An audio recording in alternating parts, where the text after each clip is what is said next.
Hola amigos, entonces continuamos con los temas de anatomía de cabeza, ya saben, estamos en osteología de cabeza y ahora vamos a hablar acerca del neurocráneo, pero vamos a hablar del neurocráneo individualizando cada hueso para poder ver los detalles que cada uno de ellos va a presentar y cómo estos poco a poco van a ir articulándose para formar el macizo del cráneo. Una cosita bien bonita, voy a tratar de darme un tiempo y también hacer algunos videos con mejor calidad obviamente que los primeros que hacía, que eran solo de un celular simple. Y lo que voy a tratar de hacer es hacer videos didácticos explicando las estructuras anatómicas en los huesos, no se preocupen, vamos a tratar de hacerlo eso y bueno, vamos a ir adelante. Entonces, con lo que respecta al hueso frontal, ya lo mencionamos, es un hueso impar, medio, ubicado en la parte superior de la cara con respecto a los maxilares y a las fosas nasales. Como bien podemos ver en la imagen, esta es una imagen clásica del libro de Testit, y podemos dividir el hueso frontal en dos grandes partes. Una porción vertical denominada la escama del frontal, que va a presentar una cara exocraneal, que es esta cara, la que va a mirar por fuera del cráneo, y una cara endocraneal que va a mirar hacia adentro del cráneo. Véanla acá. Como ustedes pueden ver, en esta visión frontal no se puede apreciar la segunda parte de este hueso, pero en la otra imagen posterior, y que es un poco de inferior a superior, se pueden ver dos láminas, una derecha, una izquierda, y una hendidura en el centro. Esta se llama la porción horizontal o también llamada orbitonasal del frontal. Ya vamos a ahondar en qué tiene que ver esto. Describamos esta figura. Todo este reborde circunferencial del frontal va a servirle al frontal para articularse con los huesos parietales, tanto el derecho, tanto el izquierdo, y forman la sutura coronal. Luego podemos apreciar que en las partes laterales del hueso frontal tenemos una zona acá pintadita de un color medio rosadito, de repente rojo, depende cómo lo vean, que va a ser la fosa frontal del temporal para formar la porción más anterior de la fosa temporal, que es, como les mencioné, es una estructura por la cual va a deslizarse todo el músculo temporal. Esto a su vez va a estar limitada por unas líneas temporal superior, que puede ser anterior también. Entonces, tanto va a ver a la derecha, tanto va a ver a la izquierda. Muy bien. Luego evidenciamos las protuberancias frontales e inferiormente nos podemos apreciar y ver los arcos supraciliares. Los arcos supraciliares, que son estos. Y el borde nasal del frontal. ¿Borde nasal para quién? Para la articulación de los huesos nasales, ambos huesos nasales. Luego podemos ver unas escotaduras laterales, que son la porción donde termina los arcos supraciliares, y podemos apreciar en esta zona, aunque acá no se ve tan bien, pero normalmente se describen dos suturas, una escotadura frontal y una escotadura supraorbitaria, ¿no? Por donde van a pasar vasos y nervios supraorbitarios. Eso es importante saber, no olvidarse, no es algo que hay que dejar pasar así nomás. Entonces acá podemos resumir las articulaciones de esta porción del frontal en la siguiente. Superiormente se articula con parietales, muy bien, parietales. Inferiormente y por el centro se va a articular con los huesos nasales. Lateralmente a los huesos nasales se va a articular con la apófisis ascendente del hueso maxilar.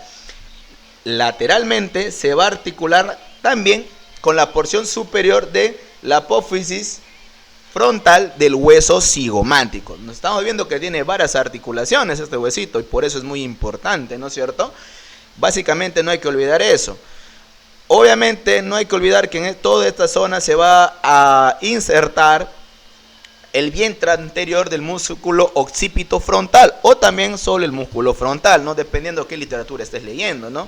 En algunos libros está como músculo frontal y músculo occipital unido por una aponeurosis epicraneal. Y a su vez este músculo en otros libros se considera un solo músculo con dos vientres, llamado pues músculo occipito frontal, con un vientre anterior y un vientre posterior. No es lo mismo en realidad, no es para hacerse muchos problemas en realidad. Luego miramos la otra figurita, que es la porción posterior e inferior, donde, como les mencioné, toda esta región, esta lámina es la lámina orbitonasal. Y acá lo más importante es esto. Esta lámina horizontal, tanto a la derecha, tanto a la izquierda, como ustedes pueden ver, estas láminas, ¿qué van a formar? Van a formar la porción superior, es decir, el techo de la cavidad orbitaria. Ojo, miren, por la pura no se llama borde supraorbitario, porque va a limitar superiormente la órbita nasal. Acá debería estar la órbita nasal. Entonces, estas láminas van a formar justamente el techo de esta cavidad, que es muy importante. Luego la vamos a describir. Y ustedes dirán, ¿y por qué entonces es importante saber que estas láminas forman ese techo? Porque en ese techo vamos a encontrar dos estructuras que son recurrentes en preguntas teóricas y prácticas de anatomía. ¿Cuáles son esas preguntas? Si ustedes se dan cuenta, estas láminas van a presentar dos depresiones, una lateral y una medial, ¿no? Y luego creo que si no han visto mi video sobre posiciones anatómicas, deben verlo para orientarse más rápido en lo que es la ubicación espacial de la anatomía. Quizás eso es lo más complicado del curso, ¿no? Ubicarse rápido, eso es todo. Luego, teóricamente, estudiar, como lo mencioné, hay bastante material didáctico en YouTube y en las redes, y, o sea, para estudiar no hay excusa. O dejar de estudiar no hay excusa en realidad. Entonces, lateralmente vamos a encontrar una fosita a esta altura, que se denomina la fosita lagrimal, donde se va a alojar la glándula lagrimal, parte del sistema de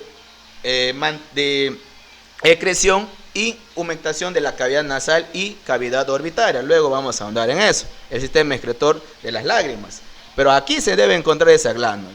Y medialmente, ¿qué hay? ¿Qué existe medialmente? ¿Qué hay más al medio que me puede interesar? Ojo, acá va a haber una pequeña estructura que en realidad no es una estructura propiamente dicha.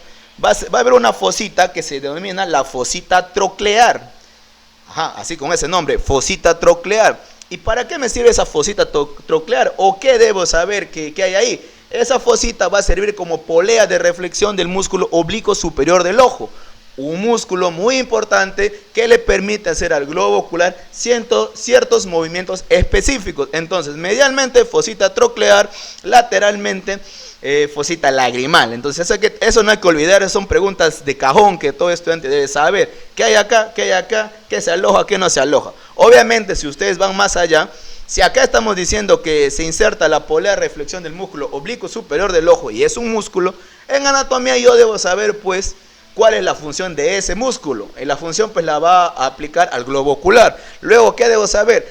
¿Quién inerva a ese músculo? Es decir, ¿qué nervio lo va a inervar? Y segundo, y no menos importante por eso, saber quiénes lo irrigan y quiénes lo drenan. O sea, qué venas y qué arterias drenan e irrigan a ese musculito. Eso es lo mínimo que yo debo saber para poder rendir un buen examen. No hay que olvidar, esas son pequeñas cosas claves que hay que hacer. Luego vemos una hendidura en el centro.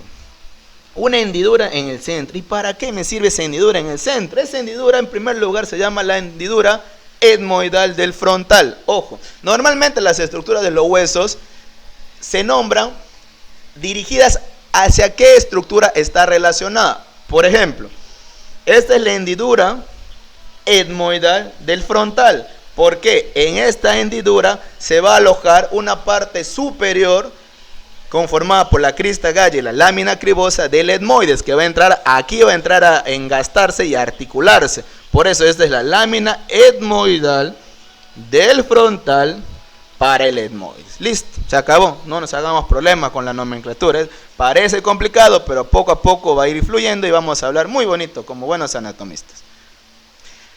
Luego podemos apreciar acá en la parte lateral de esta misma hendidura unos pequeños cuadraditos que parecen ladrillitos, que no son ladrillitos en realidad, son una especie de fositas pequeñas, pero en este caso aquí se llaman hemiceldillas. Estas hemiceldillas van a permitir el acople adecuado y articular de esta parte del etmoides a esta zona del hueso frontal. Luego vamos a ver qué partes del etmoides son las que se engastan ahí, porque el etmoides, por lo que les digo, es un hueso muy bonito y muy complejo, tiene cosas muy importantes. Luego, si nosotros apreciamos acá vemos una línea, o bueno, dos líneas paralelas que van a formar el surco del seno sagital superior. Cuando nos referimos a senos en el cráneo y la cabeza, nos vamos a referir a venas. Generalmente a venas de la conformación interna de la cabeza, ¿no? Valga la aclaración. Entonces, este surco lo va a dejar el seno venoso, seno sagital superior, que van a ser más o menos a 1 a 1.5 centímetros después de la cresta frontal que va a presentar esta zona. Una pequeña cresta, una elevación de la cual más adelante vamos a ver el surco del seno sagital superior. Luego vamos a ver bonito eso, ¿no? Pero hay que tener en cuenta. Y luego ustedes ven lateralmente estas líneas que son surcos pequeños que dejan las circunvoluciones de los hemisferios en el huesito, ¿no? Eso es bueno saberlo. Entonces creo que ahí queda claro más o menos el frontal. Ya lo hemos descrito bonito. Creo que no nos falta nada por ahora. Y entonces acá vemos el frontal en una vista lateral. Como les decía, la escama del frontal. Y esta es la porción orbitonasal. Como les mencionaba, la parte lateral se articula con la apófisis superior del hueso cigomático. Y la parte medial tiene dos articulaciones.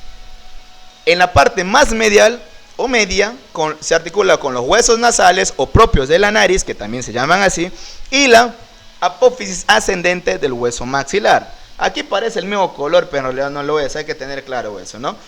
Como les mencioné también, todo esto es la fosa temporal, conformada por la escama del temporal, las alas mayores del esfenoides, y acá vemos la partecita que les comentaba, la fosita temporal del frontal. O sea, poco a poco hay que ir dándonos cuenta de la importancia que tiene esto. Muy bien, espero que les guste esto. Luego vamos con otro huesito. Un abrazo fuerte y chau chau.